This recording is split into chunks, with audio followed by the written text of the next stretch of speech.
Em 11 de julho de 1935, o governo Vargas decretou a extinção da ANL, Aliança Nacional Libertadora, e de outras organizações de cunho marxista-leninista. Embora setores mais esclarecidos da sociedade reagissem às principais atividades desenvolvidas pelos comunistas, infiltração, propaganda e aliciamento, e o Brasil não estivesse preparado para uma revolução, os dirigentes da Internacional Comunista não pareciam se preocupar com tais fatos. O Cominter exigia ação. O grupo chefiado por Luiz Carlos Prestes tinha a missão de implantar no Brasil uma ditadura comunista. Ordens vieram de Moscou para que o PCB agisse o mais rápido possível.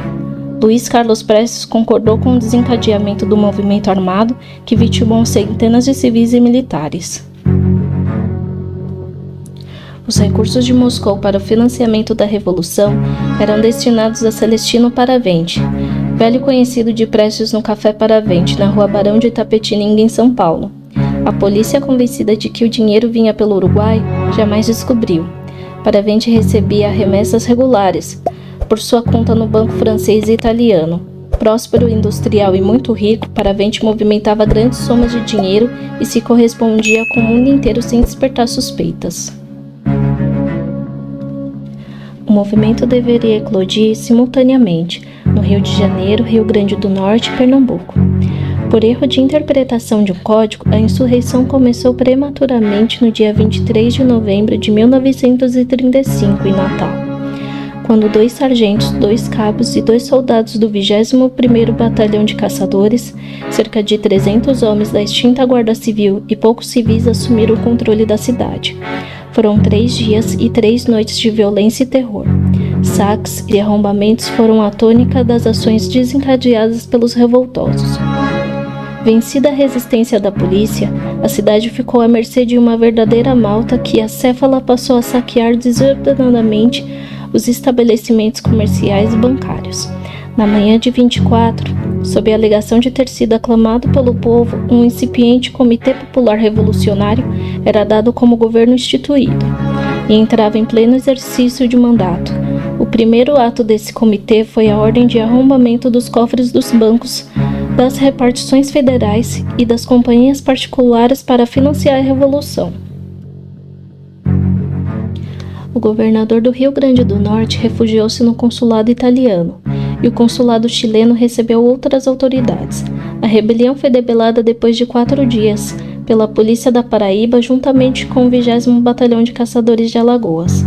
Os revoltosos foram presos e responderam perante a justiça por 20 mortes. Em Pernambuco, o movimento teve início dia 24 de novembro pela manhã, quando um sargento comandando um grupo de civis invadiu a cadeia pública e roubou o armamento dos policiais. No centro de preparação de oficiais da reserva, o sargento Gregório Bezerra, na tentativa de roubar o armamento do quartel, feriu o tenente Aguinaldo Oliveira de Almeida e assassinou o tenente José Sampaio Xavier. Os revoltosos tentaram tomar o quartel-general da 7ª Região Militar e outras unidades do Exército, mas não o conseguiram porque a antecipação do movimento em Natal prejudicou a surpresa e colocou a guarnição federal em alerta. As delegacias de polícia de Olinda, Torre e Casa Amarela também foram atacadas por centenas de civis e alguns revoltosos. A reação partiu do 29º Batalhão de Caçadores em Socorro, a 18 quilômetros de Recife. Auxiliado pelas Forças Federais de Alagoas e Paraíba e pela Polícia Militar de Pernambuco, esse foi o mais sangrento de todos os levantes. O número de mortos chegou a algumas centenas. O historiador Glauco Carneiro, em Histórias das Revoluções Brasileiras, volume 2, página 424, escreveu: dos 3 levantes comunistas de 1935, foi o de Pernambuco mais sangrento, recolhendo-se 720 mortos só na operação na frente de Recife. Em 26 de novembro, o presidente Vargas, ciente da gravidade da situação, decretou o estado de sítio em todo o país, após autorização no Congresso Nacional. No Rio de Janeiro, a insurreição eclodiu num momento marcado, dia 27 de novembro, às 2 da madrugada, na Escola de Aviação, no Campo dos Afonsos. Segundo o plano, dominada a Escola de Aviação, as células comunistas de outros quartéis deveriam se insurgir, enquanto Prestes daria ordens aos civis aliciados pelo Partido Comunista para começar os combates de rua. Apesar da rigorosa prontidão militar, a ação dos revoltosos comandados pelos capitães Agliberto Vieira de Azevedo e Sócrates Gonçalves da Silva teve êxito, inicialmente na escola de aviação. O tenente-coronel Eduardo Gomes, que fora ferido, resistiria heroicamente no 1º Regimento de Aviação. O comandante da guarnição da Vila Militar, general de brigada José Joaquim de Almeida, desencadeou rapidamente a reação, controlando o levante. O capitão Armando de Souza Melo e o tenente Danilo Palladini foram mortos pelo capitão Agliberto Vieira de Azevedo e pelo tenente Ivan Ramos Ribeiro. O mesmo capitão Agliberto assassinou também o tenente Benedito Lopes Bragança depois de preso e desarmado. No Rio de Janeiro, no 3º Regimento de Infantaria na Praia Vermelha, o capitão Agildo Barata Ribeiro, que estava preso no quartel, auxiliado pelo tenente Francisco Antônio Leivas Otero, aliciara inúmeros militares formando uma célula comunista entre os oficiais e praças da unidade. Portanto, foi fácil para eles iniciarem a rebelião na hora marcada. Às 2 horas da manhã apagaram-se as luzes, a escuridão favoreceu os amotinados que assim não podiam ser identificados. O tiroteio foi intenso e alguns militares que se opunham aos comunistas morreram ainda dormindo. A ação determinada dos capitães Alexandre Bittencourt e Álvaro da Silva Braga impediu o sucesso comunista no quartel da Praia Vermelha. Pela manhã do dia 27 de novembro, o 3º Regimento da Infantaria estava cercado pelo Batalhão de Guardas, pelo 2º Batalhão de Caçadores e pelo 1º Grupo de Abusos. Às 13 horas, atendendo a uma intimação do general Eurico Gaspar Dutra, os rebeldes se renderam.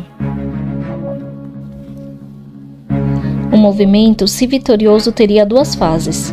Na primeira seria organizado um governo popular de coalizão, na seguinte viria os sovietes, o exército do povo e a hegemonia dos comunistas. Derrotados, mudaram o estilo, a técnica e a forma de atuar, mas não se afastaram jamais dos seus desígnios de implantar no Brasil um governo marxista-leninista. Como a direção do PCB não for atingida, ela continuaria a agir na clandestinidade e de forma mais cautelosa, visando a instituição de um governo popular nacional revolucionário. Na Praça General Tiburcio, na Praia Vermelha, Rio de Janeiro, foi erguido um monumento em homenagem aos mortos pelos comunistas em 27 de novembro de 1935. Uma coroa de flores foi posicionada junto ao mausoléu, onde estão guardados aqueles que deram suas vidas em prol dos ideais democráticos em 1935. O toque de silêncio e a salva de gala de 21 tiros também compuseram o momento. Sob o monumento, em homenagem aos tombados, a tropa realizou a chamada nominal de todas as vítimas. Segundo tenente Laudo Leão de Santa Rosa.